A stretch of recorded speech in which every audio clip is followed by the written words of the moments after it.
জন্মদিনের দিন সকাল সকাল ঘুম থেকে উঠে আদর খেতে খেতে সাথে দিদির হাতে বানানো স্পেশাল বিরিয়ানি বান্ধবী হুট করে এসে সারপ্রাইজ দিয়ে বাড়ি থেকে ধরে বেঁধে না নিয়ে গেলে তা না হলে কি আর জন্মদিন কমপ্লিট হয়? তোমার নিজের জন্মদিনের দিন যদি তুমি চোখের জল না ফেলো তাহলে কি করে হবে?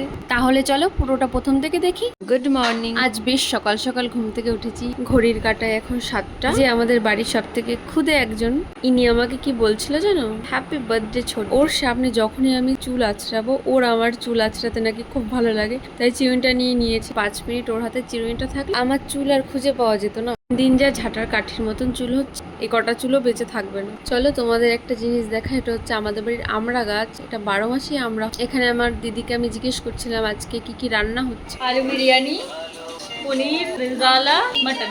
এটা হেভি রান্না করে আমার দিদি। রেসিপি চাইলে ওর চ্যানেলে চলে যাবে, যে চ্যানেলটাও নেই। একটা কেক অর্ডার করেছিলাম, কেকটাও চলে এসেছে। সাথে আরো কিছু নিয়ে নিয়েছিলাম। এখানে ছিল বেলুন, ব্ল্যাক অ্যান্ড হোয়াইট কালারের, সাথে দুটো ক্যান্ডেল। কেকটা এখন দেখাবো না।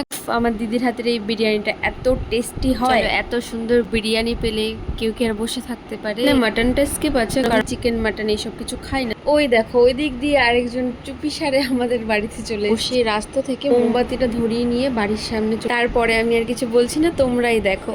Happy birthday to you.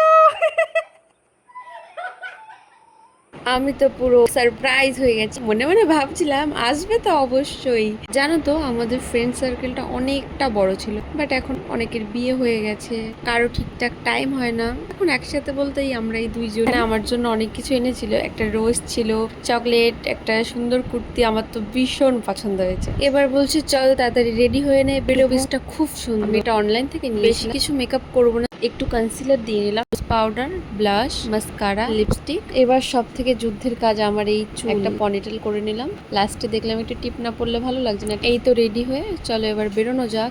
এখন যাচ্ছি আমরা ঘুরতে। তুমি আমাদের খাওয়াবে, খেতে যাচ্ছি। টাকা নেই।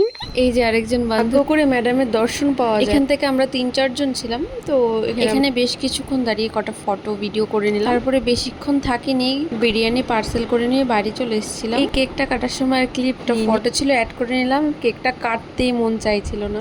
আমার মুখটা দেখতে পারলেই বুঝতে পারবে আমি কান্না করে দিয়েছিলাম শেষে। এটা ছিল তার পরের দিন, মুডটা অফ হয়ে গেছিল দেখে আর কিছু করিনি। এগুলো আমি বেশ অনেক দিন থেকে ভেবে রেখেছিলাম বার্থডেটা একটু এভাবে সেলিব্রেট করবো। তার পরের দিন নিজেই ডেকোরেশন করে আমার বান্ধবীকে ডেকে নিয়েছিলাম।